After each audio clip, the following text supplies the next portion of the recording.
Welcome into another edition of 5 and 5, 5 topics in 5 minutes or less. And I'll be honest, we have failed miserably in our first 2 attempts at doing this, so we'll try to get in that 5-minute area since that's the dang name of the title. Hey, I'm Kevin Graham, sportsmashup.com. Hey, thanks so much for really tuning in to this, as well as checking out the website. We really appreciate it. All right, let's get to it. Number one, this is a story breaking as I'm recording this.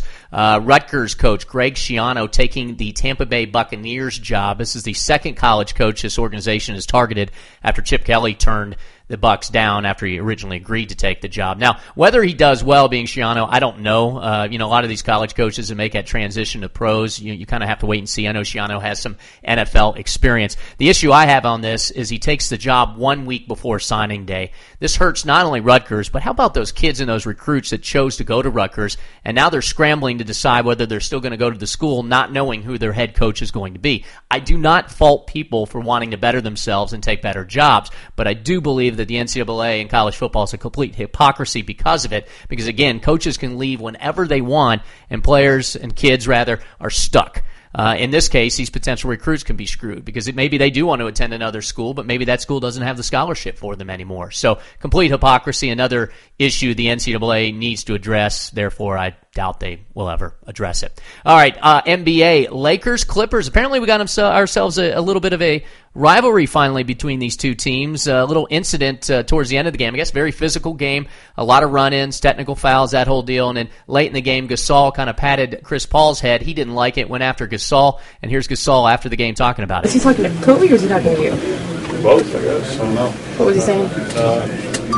Just trash. What about Red?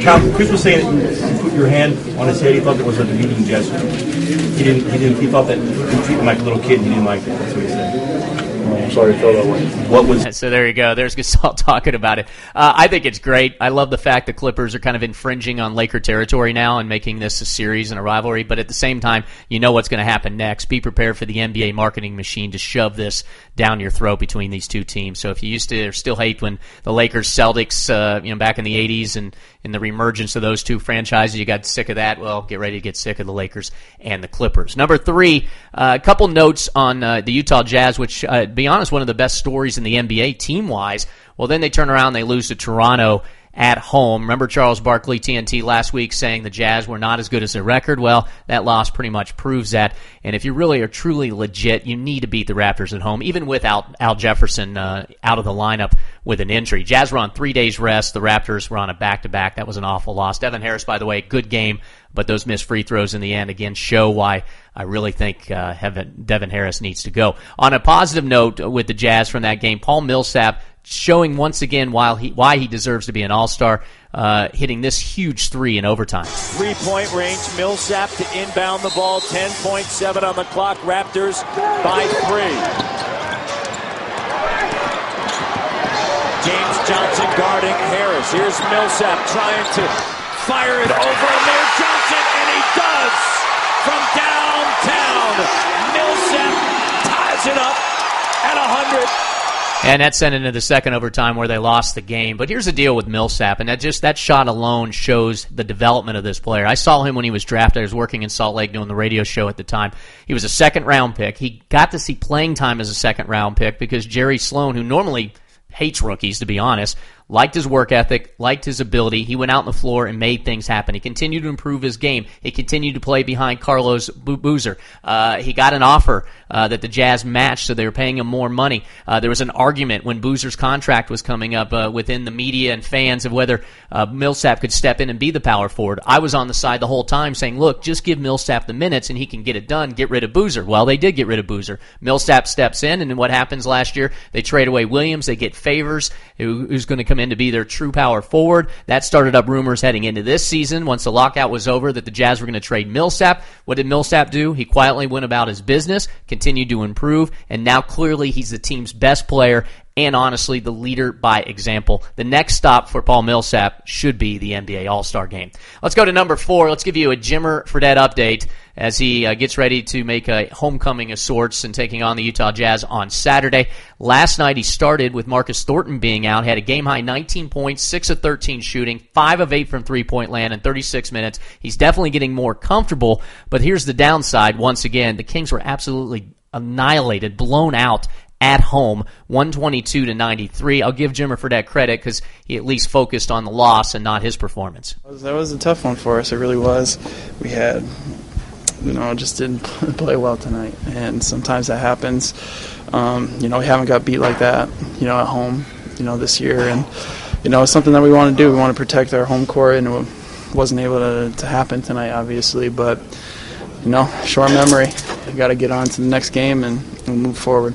And the next game, again, will be against the Utah Jazz for the Kings. And Jimmer Fredette, as he returns, I guess, home in a way. I know he's from New York, but obviously Jimmer Mania really took hold in Utah in his performances at BYU. It'll be curious to see what the reaction of the crowd is. My guess is obviously you have Jazz fans, but I think you're going to get a lot of fans cheering what Jimmer does on the floor also. And I guess the good note for anybody that's a BYU fan to see Jimmer Fredette, he will most likely start again because Thornton is out, I believe, for a week or two with a quad injury. And by the way, if you go to sportsmashup.com or just scroll down a little bit, the engagement picture was tweeted out by Jimmer's fiancée yesterday. Yes, we have that posted. Number 5, Harris poll was out on who your favorite sport is. They polled 2,237 adults, and the favorite sport, I know this is going to shock you, drum roll, NFL with 36%. That's up from last year at 31%. So the NFL continues to dominate and grow because next up is baseball at 13%. That is down from 17% a year ago. College football now is tied with baseball with 13%. That's up 1